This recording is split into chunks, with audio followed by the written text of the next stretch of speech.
கௌதம் கம்பீர் எனக்கு தெரிஞ்ச வரைக்கும் ஒரு தீவிரமான தலைவர் ரசிகர். அதை நான் எதுக்கு சொல்றேன்னா, ஒரு நிமிஷம் பொறுத்திருங்க. 2015 அந்த வருஷத்துக்கு நான் உங்களை கூட்டின்னு போறேன். அந்த வருஷத்துல என்ன ஆச்சுன்னா, டெலிகிராஃப் கிட்ட ஒரு இன்டர்வியூ கொடுக்குறாரு கௌதம் கம்பீர். அந்த இன்டர்வியூல அவர் என்ன சொல்றாருன்னா, ஐபிஎல் ரொம்ப இம்ப்ரெசிவா இருக்கு, ரொம்ப ப்ராக்ரஸிவா இருக்கு, எனக்கு ரொம்ப சந்தோஷமா இருக்கு. ஆனா உண்மையான ஒரு கிரிக்கெட்டரோட திறமை நீங்க டெஸ்ட் பண்ணணுமா, ஒரு டெக்னிக் இல்லைன்னா ஒரு பேஷன்ஸ் நீங்க பார்க்கணும்னா, நீங்க டொமஸ்டிக் ஃபர்ஸ்ட் கிளாஸ் கிரிக்கெட்ல மட்டும் தான் பார்க்க முடியும். அது ஒரு பேராமீட்டரா வச்சுக்கணும் செலக்ட் பண்ணணும்னா டெஸ்ட் கிரிக்கெட்டுக்கு. 10 வருஷம் கழிச்சு ஆஸ்திரேலியா டூருக்கு அப்புறம் அவர் சொல்றாரு, ஆமா நீங்க ஒரு கிரிக்கெட்டரை செலக்ட் பண்ணணும்னா நீங்க கண்டிப்பா டொமஸ்டிக் கிரிக்கெட் தான் பார்க்கணும், நான் எல்லாரையும் என்கரேஜ் பண்ணுவேன், அப்படிதான் நீங்க டெஸ்ட் கிரிக்கெட்ல நல்லா ஆட முடியும் ஜான் 5ஆம் தேதி அன்னைக்கு சொன்னாரு.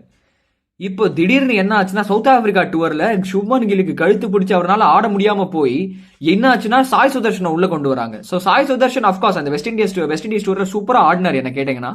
அதுக்கப்புறம் அவருக்கு ஒரு வாய்ப்பு கொடுத்ததுல என்ன ஆச்சுன்னா, அந்த டாப் 9ல 7 லெஃப்ட் ஹேண்டர் பிளஸ் அங்க சைமன் அவர் சொருன்னு சொருகுறானா. ஸோ என்ன பண்ணாருன்னா கௌதம் கம்பீர், எங்கேயோ ஸ்கீம் ஆஃப் திங்ஸ்ல இருக்காத நிதிஷ் ரெட்டியை கூட்டி வந்து அவர் போடுற 1.5 போலிங்க்கு இல்லப்பா நீ ஆல்ரவுண்டர் நீ தான் ஆட போற சொல்லிட்டு அவரோட நம்பர் 5ல ஸ்லாட் பண்ணாரு.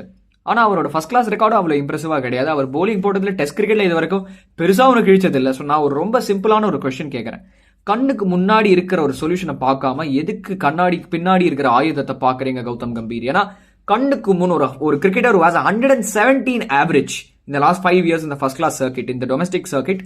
And then on top of that, அந்த கிரிக்கெட்டருக்கு இப்போ நீங்க ஓவரால் ஃபர்ஸ்ட் கிளாஸ் ஆவரேஜ் பாத்தீங்கன்னா அவருக்கு 63 ஆவரேஜ் பண்ணிட்டு இருக்காரு. அவர் இன்ஜுரி ஆயிட்டு அதுக்கப்புறம் நீங்க என்ன சொன்னீங்கன்னா ஃபிட்னஸ் கன்சர்ன்ஸா இருக்கலாம் அப்படின்னு 17 kgs லூஸ் பண்ணி இப்போ செக்கச்ச கமலஹாசன் மாதிரி இருக்காரு பார்க்க. அப்பேற்பட்ட ஒரு கிரிக்கெட்டரை நீங்க டிராப் பண்றீங்கன்னா எனக்கு புரியல. Talking about none other than Sarfaraz Khan. England சீரீஸ்ல டெபியூ பண்ணாரு. அந்த சீரீஸ்ல ஒரே கலக்கல். I think was averaging 15 that series. அதுக்கப்புறம் பெங்களூர் வராரு வர்சஸ் நியூசிலாந்து. அந்த சீரீஸ் 3-0 ஒயிட் வாஷ் ஆனோம் அண்டர் யுவர் டென்யூர். அந்த சீரீஸ்ல எவ்வளவு அடிக்கிறாரு? 150 அடிக்கிறாரு பெங்களூர்ல. டாடி 100 அடிச்சாரு.